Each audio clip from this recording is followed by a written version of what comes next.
चांद से मिट्टी लाई जा रही है, पत्थर लाए जा रहे हैं, धरती से दूर उस चांद पर इंसान उतर भी चुका है, वो भी कई बार। आज चांद को लेकर व्रत रखे जाते हैं, पूजा की जाती है, लेकिन अगर यही चांद गैस से बना निकला तो अगर आपने भी अपनी मासूका को चांद के टुकड़े लाने का वादा किया है तो इस वीडियो को पूरा देखें। तो नमस्कार, आप देख रहे हैं द तड़का, मैं आपके साथ गौरव सिंह। दरअसल हमारा सौरमंडल और अंतरिक्ष में मौजूद ग्रहों का निर्माण दो प्रकार से हुआ है। पहला तो ऐसे ग्रह हैं जो पत्थरों से बने हैं और दूसरा वो जो गैस से बने हैं। पर सवाल ये है कि क्या हमारे सौरमंडल में ऐसे गैस से निर्मित ग्रह या चांद मौजूद हैं? तो आइए वो भी जानते हैं। कॉर्नेल यूनिवर्सिटी में डिपार्टमेंट ऑफ एस्ट्रोनॉमी के प्रमुख जोनाथन लूनिन ने कहा कि हमारे आसपास कोई गैस वाला चांद नहीं है और न ही हमारे सौरमंडल में कोई भी ऐसा गैस वाला चांद मिला है, क्योंकि हमारे सौरमंडल की स्थिति या शायद उसके अनुकूल नहीं है, या यूं कह सकते हैं कि यह हमारे अनुकूल है, यानी इंसानों और अन्य ग्रहों के हिसाब से सही है।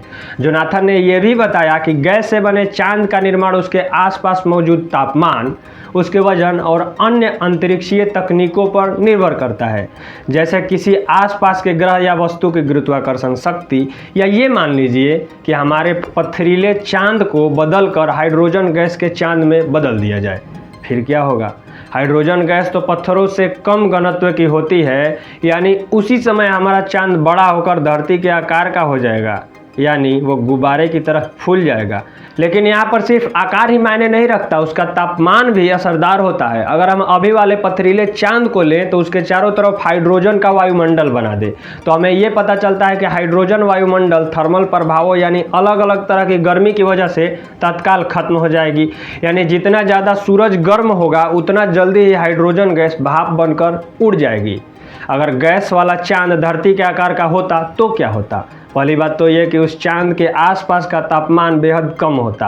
याद रखने वाली बात यह है कि चांद की वजह से धरती के समुद्र में लहरों का आना जाना तेज होता है। असल में हमारी धरती पूरी तरह से गोलाकार नहीं है, यह अपने ध्रुवों पर थोड़ी सी दबी हुई है, लेकिन ये चांद के बड़े होने से बिखरती नहीं, क्योंकि धरती के अंदर एक अलग ताकत है जो इसे बांधे रखने में मदद करती है। वह है धातुओं की वजह से पैदा होने वाली शक्ति। कहने का मतलब है कि अगर चांद गैस का होता, वह धरती के आकार का होता, उसके आसपास बहुत ठंड होती, वह धरती के चारों तरफ चक्कर लगा रहा होता, तो वह खुद ही धरती की ताकतों की वजह से टुकड़े टुकड़े हो जाता, दो या उससे ज़्यादा टुकड़ों में।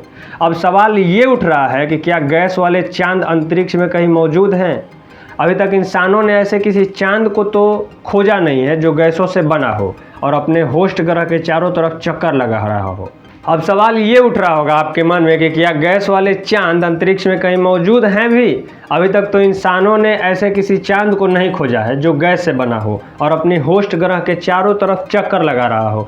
लेकिन अगर बृहस्पति को ग्रह और नेपच्यून को उसका गैस वाला चांद मान लिया जाए तो दोनों ग्रहों के बीच पैदा होने वाली ग्रेविटेशनल फोर्स नेपच्यून के आकार के चांद को खत्म कर देगी। यह अंतरिक्ष में संतुलन बनाए रखने के लिए भी जरूरी होगा।